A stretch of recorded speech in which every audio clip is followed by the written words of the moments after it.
বাবা মায়ের নেক সন্তান হওয়া যায় কিভাবে? প্রশ্ন, নেক সন্তান কিভাবে হওয়া যাবে? উত্তর, অত্যন্ত গুরুত্বপূর্ণ প্রশ্ন করেছেন। নেক সন্তান হওয়ার জন্য আমাদের চেষ্টা করা দরকার। নেক সন্তানের পরিচয় আমরা কিভাবে পাবো?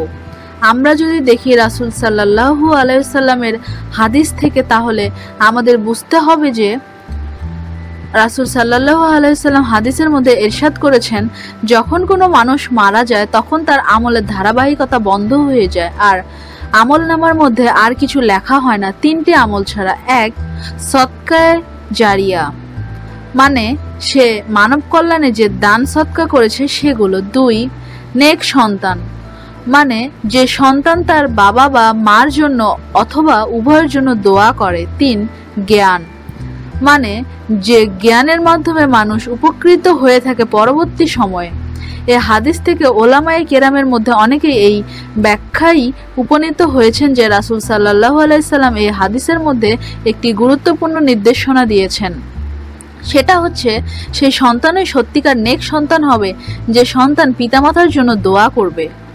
যেহেতু হাদিসটির মধ্যে রাসূল সাল্লাল্লাহু আলাইহি সাল্লাম এই কথা স্পষ্ট করে দিয়েছেন, তাই নেক সন্তান চিনতে হলে দেখতে হবে সে বাবা মার জন্য দোয়া করে কিনা।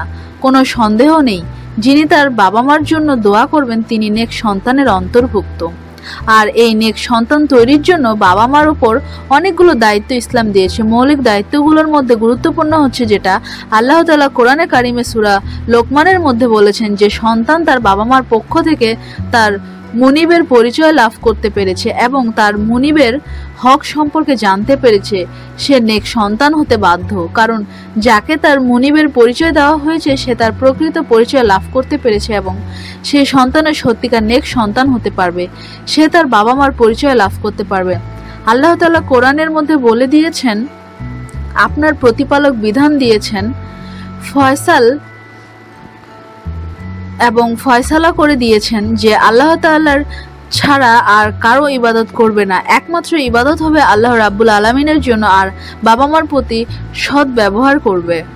তাই আল্লাহ রাব্বুল আলামিনের পরিচয়ে যদি কোনো সন্তানকে দেওয়া হয়ে থাকে, সেই সন্তান আল্লাহ রাব্বুল আলামিনের পরিচয় লাভ করার সঙ্গে নেক সন্তান হয়ে বাবা মার সত্যিকার যে মর্যাদা রয়েছে, যে হক বা অধিকার রয়েছে, সেগুলো সে উপলব্ধি করতে পারবে এবং এর মাধ্যমে মানুষ নেক সন্তান হতে পারবে।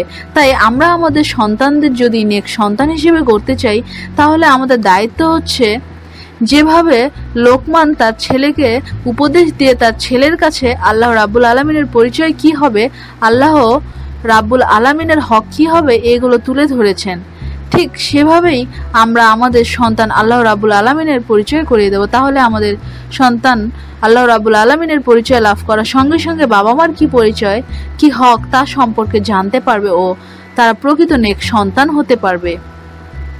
আমিন।